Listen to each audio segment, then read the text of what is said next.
السلام علیکم ورحمۃ اللہ وبرکاتہ۔ عید میلاد النبی منانے والوں، مولود قائم کرنے والوں سنو، حافظ ابو بکر بغدادی رحمہ اللہ اپنے فتویٰ میں لکھتے ہیں کہ ان عمل المولود لم ينقل عن السلف ولا خیر فی ما لم يعمل السلف، یعنی مجلس مولود سلف سے منقول نہیں ہے۔ جی ہاں، آپ نے صحیح سنا، یعنی مجلس مولود سلف سے منقول نہیں ہے، اور اس کام میں کبھی خیر و برکت نہیں ہو سکتی جسے سلف نے نہ کیا ہو۔ یہ کون لکھتے ہیں؟ حافظ ابو بکر بغدادی رحمہ اللہ اپنے فتویٰ میں لکھتے ہیں۔ صرف اتنا ہی نہیں، آؤ سنو، حضرت مولانا شاہ عبد العزیز رحمہ اللہ محدث دہلوی اپنی کتاب تحفہ اثنا عشریہ میں لکھتے ہیں کہ کسی پیغمبر کی وفات یا تولد کے دن، یعنی کسی پیغمبر کی وفات یعنی موت، اور یا تو پھر ان کی پیدائش کے دن عید کی طرح منانا جائز نہیں ہے۔ سنا آپ نے؟ یہ کون لکھا ہے؟ یہ شاہ عبد العزیز رحمہ اللہ محدث دہلوی اپنی کتاب تحفہ اثنا عشریہ میں لکھتے ہیں۔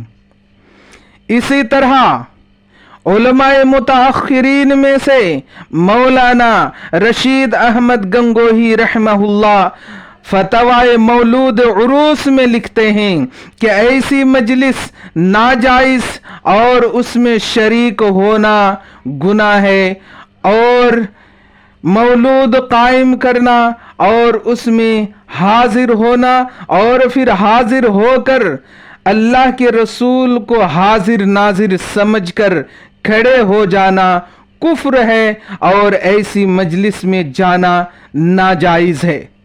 یہ کون لکھتے ہیں؟ مولانا رشید احمد گنگوہی اپنی فتویٰ کی کتاب مولود عروس میں لکھتے ہیں، اور اس بات کے اوپر مولانا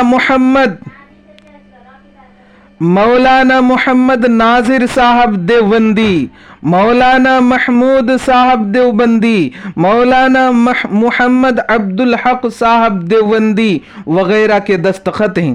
جی ہاں، یہ سب دیوبند کے علماء ہیں اور دیوبندی ہیں۔ کون؟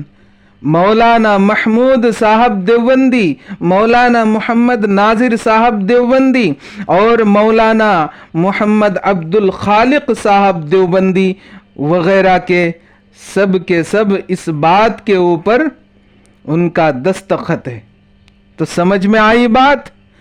اب ڈھنڈورا پیٹنے والوں، پھر کہاں سے تم دلیلیں لے کر آتے ہو کہ ہمارے اسلاف نے کیا ہے، ہمارے اکابر نے کیا ہے؟ کہاں کیا ہے؟